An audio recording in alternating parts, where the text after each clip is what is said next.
Talk to you about a terrible waste of resources. I'm talking, of course, about restaurant food challenges.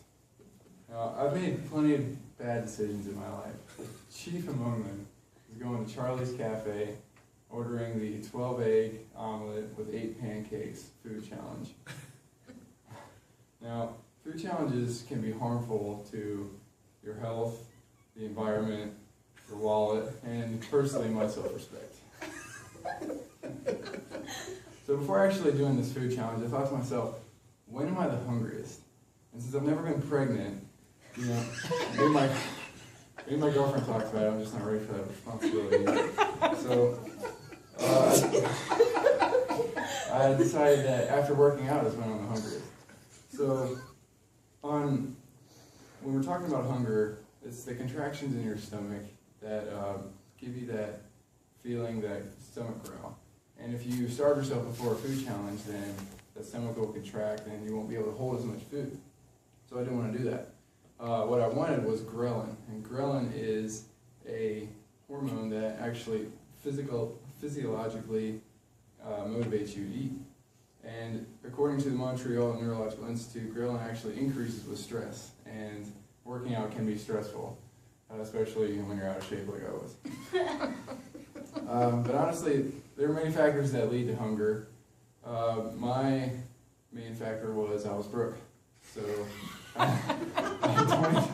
had $20 to my name, and the challenge was $20 if you didn't succeed. So there was my motivation right there.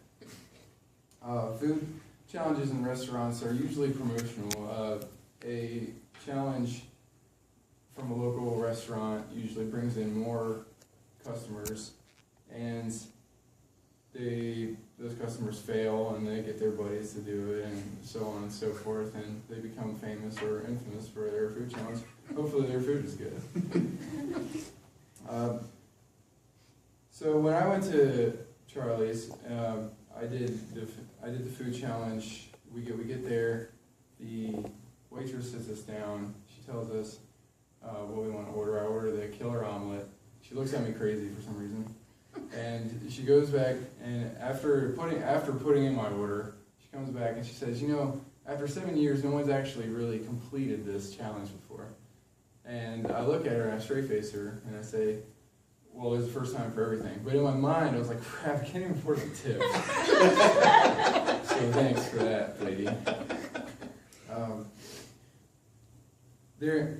When she brings out the food, there's this mound of egg and sausage and peppers and pretty much anything you put in an omelet, you put in an omelet. The pancakes were industrial-sized pancakes, like Soviet Russia pancakes that, you know, take IHOP pancakes out to the schoolyard and beat them up. So we're talking, they don't mess around with these pancakes. This was obviously an endurance challenge. There's also challenges that are, I call them the spicy death challenges, where you have to eat as much spicy food as they give you and hope you don't die.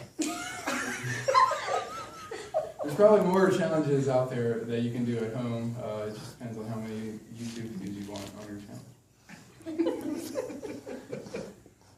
But when they fail these challenges, they waste food, and restaurants in general waste food, let's be honest. I mean, how many times you go into a restaurant to order pizza, and there's always that one guy that he orders a supreme pizza, but picks off everything off the supreme pizza and just orders the pepperoni, or just eats the pepperoni. Like, why don't you just order a pepperoni pizza? You know? And honestly, nobody really eats the crust, so I mean, come on, guys, let's get our money's worth. You know what I'm saying? According to the United Nations Food and Agriculture Organization, 842 million people went undernourished in 2011 to 2013. Now, in a recent study that I just made up, there's 5% of people that went overnourished. I am one of those 5%. 5 minutes in, the food was great, it was awesome, it tasted wonderful. 30 minutes in, worst day of my life. The food, I was making crazy throat noises, the food was coming up into my throat. I wanted to throw up so bad. But I had to complete the challenge, so I had people cheering me on. Everyone in the restaurant was cheering me on. There was like 8 people in the restaurant. They were all cheering. Worst feeling ever, but I finally took the last bite. It was epic.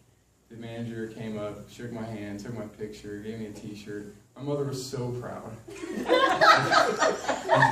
Until I went outside and threw it all up. And as I stand there bent over looking at this mound of undigested, wasted food, I couldn't help but think, man, I've never felt so successful, yet so defeated in my whole life.